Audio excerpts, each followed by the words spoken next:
Good morning. Shri Kanya Prathamik Vidyalaya Kalavad standard 8 let's read more.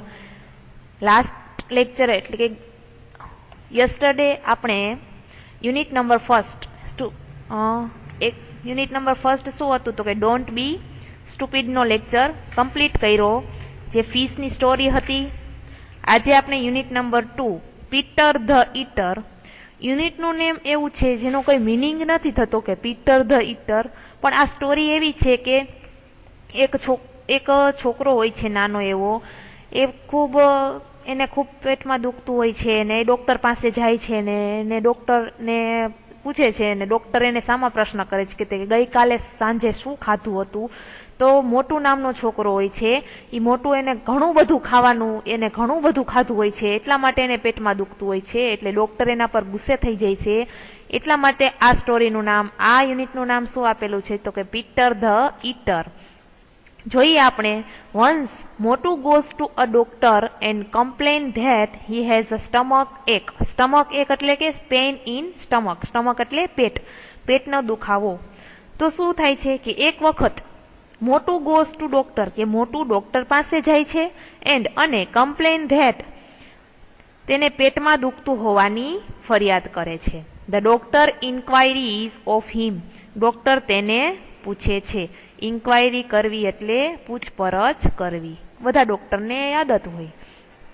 Doctor પૂછે છે, doctor sad hello મોટું, how are you. Doctor શું કહે છે, હેલો મોટું, કેમ છે। મોટું સેડ, મોટું કહે છે નોટ સો વેલ સર, બહુ સારું નથી સાહેબ। Doctor said what is wrong with you Motu, તને શું થાય છે Motu. Motu said sir I have a serve very much extreme stomach ache, એટલે કે સાહેબ મને પેટમાં સતત દુખે છે। તો ડોક્ટર શું કહે છે, doctor said what did you it last night. Doctor પૂછે છે કે તે ગઈ રાત્રે તે શું ખાધું હતું। Motu said sir I took only 3 sandwich. સાહેબ મેં ફક્ત 3 જ સેન્ડવીચ ખાધી હતી। જો અહીંયા મોટુંના ખાવાના એક્સપ્રેશન કેવા હોય છે। Doctor said at what time, કયા ટાઈમે, કયા સમયે। મોટું સેડ એટ 10 o'clock, 10 વાગ્યે। Doctor said why so late, શા માટે આટલું મોડું, કેમ આટલું મોડું। Motu said because there were some guest at home and my mother prepared dosa first for them. કે શું કે છે, કારણ કે મારા ઘરે થોડાક મહેમાનો આવ્યા હતા, એટલે મારા મમ્મીએ તેમના માટે પહેલા ઢોસા બનાવેલા। તો ડોક્ટર શું કે છે, do you it any dosa. Doctor પૂછે છે મોટુંને કે ડીડ યુ ઈટ એની ઢોસા, કે તે ઢોસો ખાધેલો કે। તો મોટું શું રિપ્લાય આપે છે, sir I don't like dosa much so I took only 2 dosa. સાહેબ મને ઢોસા બહુ ભાવતા નથી, તેથી મેં માત્ર ને માત્ર 2 જ ઢોસા લીધા અથવા તો ખાધા। Doctor said but if you don't like dosa why did you eat 2 dosa. Doctor શું પૂછે છે કે પણ તને ઢોસા ભાવતા નથી તો તે શા માટે 2 ઢોસા ખાધા। તો મોટું શું રિપ્લાય આપે છે, sir I did so because I head taken only 1 pizza when we all had snacks in the garden at 7 PM and so I was very hungry। તો શું કહે છે કે પણ મેં એમ એટલા માટે કર્યું કે સાંજે 7 વાગ્યે જ્યારે અમે બાગમાં અલ્પાહાર લીધો, સ્નેક્સ એટલે કે નાસ્તો કર્યો, ત્યારે મેં માત્ર એક જ પીઝો ખાધો હતો, તેથી મને ભૂખ લાગી હતી। તો ડોક્ટર એને કંઈક પૂછે છે, વોટ, શું, had you taken 1 pizza before you ate dosa. શું, ડોક્ટરને આશ્ચર્ય થાય છે, શું ઢોસા ખાધા તે પહેલા તે એક પીઝો પણ ખાધો હતો। મોટું સેડ યસ સર, હા સાહેબ। Doctor said so you ate 1 pizza 2 dosa and 3 sandwich right. શું કે છે કે એટલે તે એક પીઝા, 2 ઢોસા અને 3 સેન્ડવીચ ખાધા, બરાબર। તો મોટું શું કે છે, મોટું સેડ યસ સર, હા સાહેબ। Doctor said then your stomach ache is a natural. તો ડોક્ટર શું કે છે, તો તારો પેટનો દુખાવો સ્વાભાવિક જ છે, તો તને પેટમાં તો દુખે જ, ધેન મોટું શું કહે છે, but sir I haven't taken anything after taking a glass full of milk with bread and butter in this morning. મોટું શું કહે છે, પણ સાહેબ આજે સવારે એક ગ્લાસ દૂધ સાથે બ્રેડ અને બટર લીધા પછી મેં કશુંય ખાધું જ નથી. મોટુએ કેટલું બધું ખાઈ લીધું તોય એમ છતાં પણ એમ કે છે કે મેં કશું જ ખાધું નથી. Doctor said, milk with bread and butter, oh Motu, I will go mad and hit you if you speak anything now. શું કે છે ડોક્ટર, દૂધ સાથે બ્રેડ અને બટર? અરે મોટું, હું ગાંડો થઈ જઈશ અને હવે તું પણ કંઈ પણ બોલ્યો છે તો તને હું ફટકારીશ. Take this medicine and go away. કે આ દવા લે અને જા. Motu says thank you sir, આભાર sir. Should I eat anything before I take this medicine? કે શું મારે દવા લેતા પહેલા કંઈ ખાવું જોઈએ? Will it be harmful if I take it on a hungry stomach? કે ભૂખ્યા પેટે અથવા તો ખાલી પેટે દવા લઉં તો કંઈ નુકસાન થશે ખરું? એવું મોટું ડોક્ટરને પૂછે છે. પછી બ્રેકેટ્સમાં આપેલું છે, ધ ડોક્ટર લુક એટ મોટું એંગ્રીલી એન્ડ મોટું quickly goes out of the room. કે ડોક્ટર મોટું સામે ગુસ્સેથી જુએ છે અને મોટું ઝડપથી રૂમની બહાર નીકળી જાય છે. આ સ્ટોરી વાંચ્યા પછી તમને ખરેખર એવું લાગવું જોઈએ કે આટલું બધું ખાધા પછી જો મોટુંને પેટમાં દુખતું હોય એ સ્વાભાવિક જ છે. અહીંયા નીચે એક્સરસાઇઝ આપેલી છે. આ યુનિટ પૂરું કરીએ છીએ. એક્સરસાઇઝ છે જે તમારે કરવાની છે નહીં. હું પીડીએફ મોકલાવું પછી તમારે એ હોમવર્ક કરવાનું છે. પછી છે યુનિટ નંબર 3, સ્ટોપ પોલ્યુશન, એટલે કે પ્રદૂષણ રોકો અથવા તો પ્રદૂષણને મુક્ત કરો. જોઈએ, have you ever scene black smoke? શું કે છે, have you ever scene black smoke? કે કોઈ કારખાનાની ચીમનીમાંથી નીકળતો આકાશને ભૂખરા રંગની ભરી દેતો કાળો ધુમાડો તમે કદી જોયો છે? બ્લેક સ્મોક એટલે કે કારખાનાનો ધુમાડો હોય કે પછી બીજો ગેસ નો ધુમાડો હોય, કંપનીનો ધુમાડો હોય, એ નીકળતો તમે જોયો છે? Coming out of factory chimney turning the sky a dirty grey colour. નીચે આપેલું જ છે કે બ્લેક સ્મોક એટલે કેવો થાય, તો કે ફેક્ટરી ચીમની એટલે કે કારખાનાનો ધુમાડો, turning the sky a dirty grey colour. કેવા કલરનો કે છે, તો કે ભૂખરા રંગથી ભરી દેતો કાળા રંગનો ધુમાડો. This is air pollution. આપણને ક્વેશ્ચન થાય કે એર પોલ્યુશન કોને કહેવાય, તો કે આને આ પેરેગ્રાફમાંથી કે factory chimney turning a sky a dirty grey colour, this is a air pollution. Cars, trucks, buses release discharge through gases and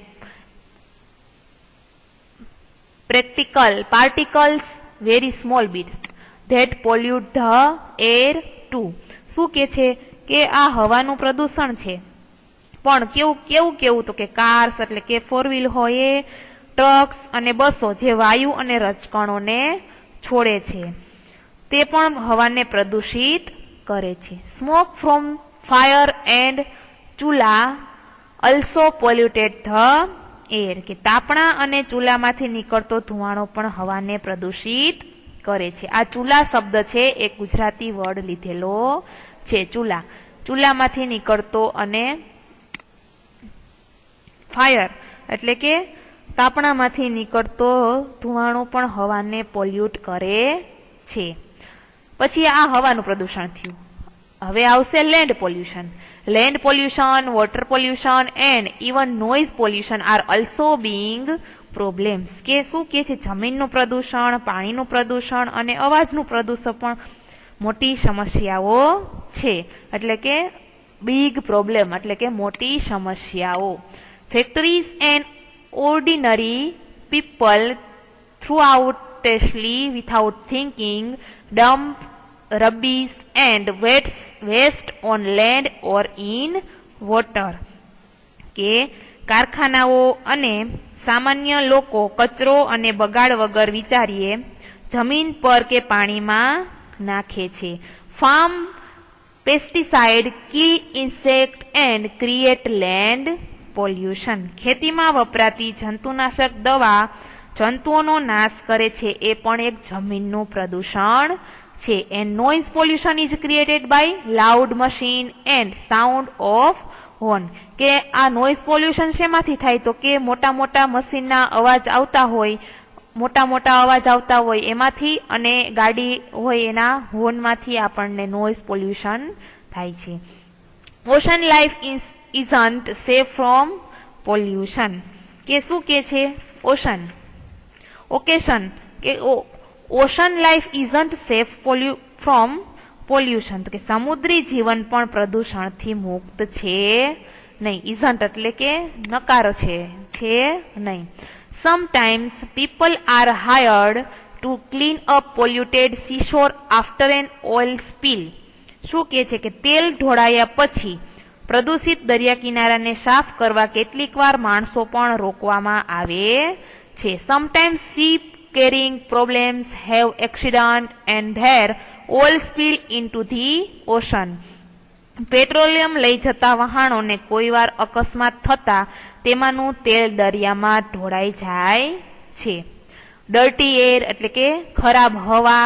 land and water are dangerous. કે પ્રદૂષિત હવા, જમીન અને પાણી જોખમકારક છે. ડેન્જરસ એટલે જોખમકારક. Dirty air or smoke is hard to breathe and makes people and animals sick. કે શું કે છે? પ્રદૂષિત હવા કે ધુમાડાવાળા ગાઢ ધુમ્મસથી, સ્મોગ એટલે ડર્ટી એર એટલે કે પ્રદૂષિત હવા, ઓર સ્મોગ એટલે કે સ્મોક મિક્સ વિથ ફોગ એટલે કે ધુમાડાવાળો ગાઢ ધુમ્મસ.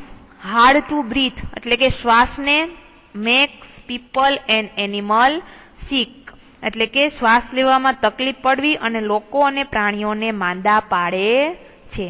Dirty water makes people and animals sick when they drink it or wash with it or live in it. કે લોકો અને પ્રાણીઓ જો પ્રદૂષિત પાણી પીએ કે તેનાથી કપડા વોશ કરે અથવા તો સ્નાન કરે કે પાણીમાં રહે તો તેમને માંદા પાડે છે. It also kill plants. શું કે છે? તેનાથી છોડ પણ મરી જાય છે. If land absorbed એટલે કે shock drinks in too much of waste, nothing will grow on it and becomes unfit to live on. કે જમીન બગાડ જો વધારે પડતો શોષે તો તેના પર કશું ઉગે જ નહીં અને રહેવા માટે પણ ગેરલાયક છે. Controlling pollution is not easy. શું કે છે? Controlling pollution is not easy. કે પ્રદૂષણને નિયંત્રિત કરવું સહેલું નથી. Most people find it difficult to change their way of living. કે મોટા ભાગના લોકોને તેમની જીવન જીવવાની પદ્ધતિ બદલવાનું અઘરું પડે છે. Even governments and big companies find it hard. It introduce changes because they are often unpopular or expensive. કે સરકાર અને મોટી કંપનીઓને પણ સુધારાઓ કરવાનું અઘરું પડે છે કારણ કે તે સુધારાઓ ઘણીવાર લોકોમાં અપ્રિય અથવા ખર્ચાળ હોય છે. અનપોપ્યુલર એટલે કે અપ્રિય, એક્સપેન્સિવ એટલે કે ખર્ચાળ હોય છે. હાવેવર તેમ છતાં small changes can also help. નાના સુધારાઓ પણ ઉપયોગી છે. Reusing things instead of throwing them away helps. કે વસ્તુઓને ફેંકી દેવાને બદલે ફરીથી વાપરવાનું મદદરૂપ થાય છે. Using less water or recycling of water is helpful. કે પાણીનો ઉપયોગ ઘટાડવો કે તેને ફરી ઉપયોગમાં લેવું પણ ઉપયોગી નીવડે છે. In future people will learn to use cleaner forms of energy like wind power and solar energy.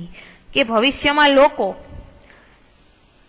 શું કરે છે? તો કે ક્લીનર એનર્જી એટલે કે લોકો સ્વચ્છ ઉર્જાના સ્વરૂપો જેવા કે પવનથી પેદા થતી ઉર્જા અને સૌર ઉર્જાનો ઉપયોગ કરવાનું શીખી લેશે.